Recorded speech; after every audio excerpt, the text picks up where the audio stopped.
Okay, guys, I think that you're really going to think that chapter 12 is a breeze after all of the busy work that you had to do in chapter 11. So there is some calculating involved here, but it's not all that constant posting that you were doing in the last chapter. So I think you'll find that somewhat refreshing. This chapter is on preparing payroll records, and the first part of it is working with time cards. And so we have a couple of, I need to quit saying, that's habit. Couple of different terms that we need to discuss before we do that. The first one is salary, and salary is the money that you pay an employee for services. And there is a difference between salary and wages, even though those are often used interchangeably. Salary is generally a set amount of money, and it's usually paid weekly, bi-weekly, semi-monthly, or monthly. And salaried employees generally do not get overtime. People who are paid by wages are like the aides here at the school. And they generally, if they work over 40 hours a week, they do get paid overtime. So that's kind of the difference between wages and salaries. Pay period is just a period covered by a salary amount or payment. And businesses can decide what that will be for them. It can be weekly, every 2 weeks, twice a month, or once a month. Payroll is the total amount earned by all employees for a pay period. And payroll is, for example, at the school, that's the payroll that everybody gets paid. Bus drivers, teachers, kitchen help, aides, anybody. That's the total amount is the payroll. And that payroll is reduced by the federal and state taxes that are owed to the federal and state governments and for other deductions such as health insurance. So in accounting, we have special records that we use to record the payroll transactions in the journal. And they're used for two things. One, to inform employees of their annual earnings, and the other is to prepare reports that need to go to the government. So the first thing we're going to do is analyze a payroll time card. And a payroll system has to have an accurate record of each employee and how much time they've worked for that pay period. And you want your records to be as accurate as possible. Otherwise, you may not be getting as much money as you're supposed to get.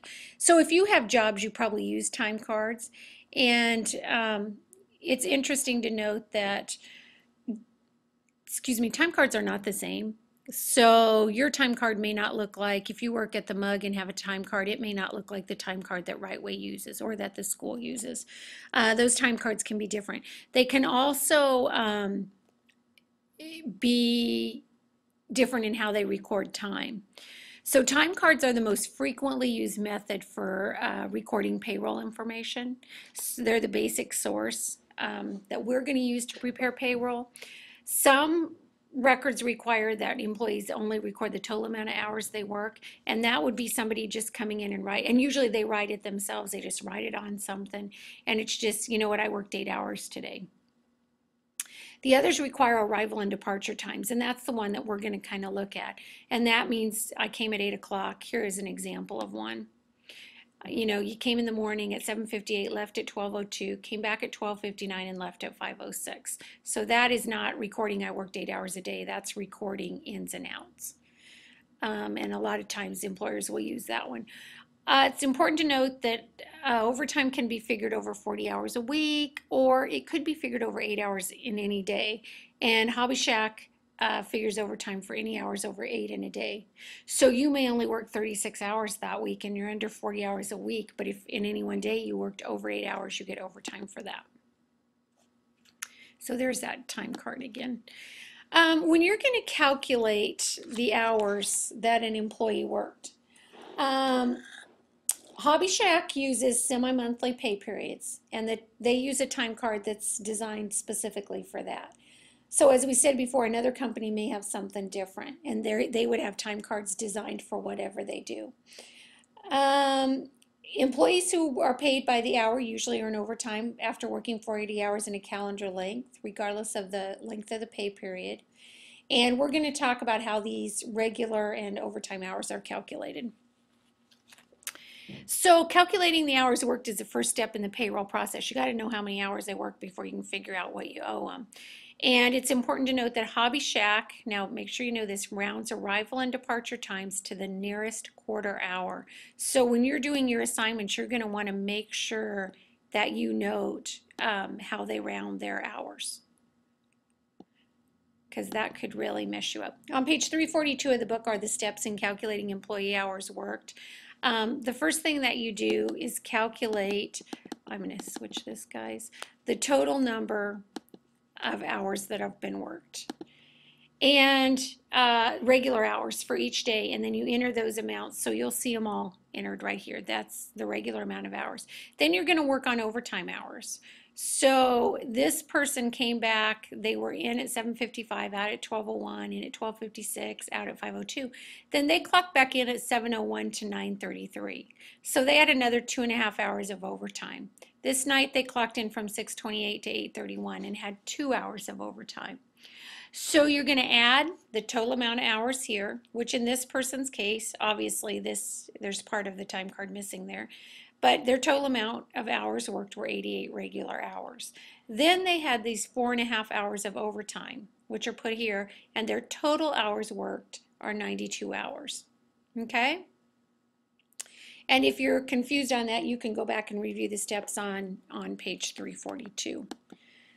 Okay, so now we got to calculate their total earnings. And so total earnings are the total pay due for that pay period before deductions. It's also your gross pay or your gross earnings. So that is the amount of money that that is not the amount of money that you have to spend. That is the amount of money that's recorded to the federal government. That's the actual amount of money you earned. Then you take out your taxes and other deductions and subtract those from total earnings, and that's what's actually paid to the employee. Those are called, that's your net pay.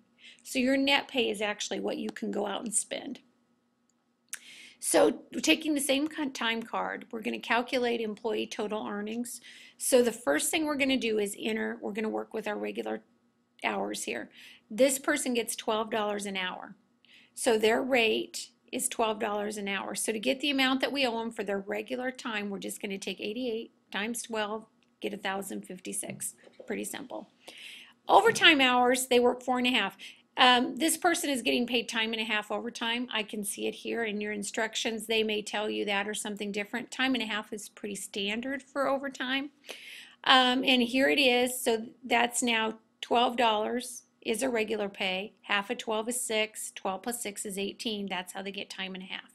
That's how they got that 18. So that's 4.5 times 18 is 81. And then you just add this to get the total earnings. In this case was 1,137. So getting the regular earnings isn't too, or the regular and overtime earnings isn't too difficult. Just make sure, as I said before, when you're doing your assignments that you read what the directions are, so you know, number one, what their rate is, number two, how they figure overtime, and number three, what their overtime rate is. So that about wraps up 12.1.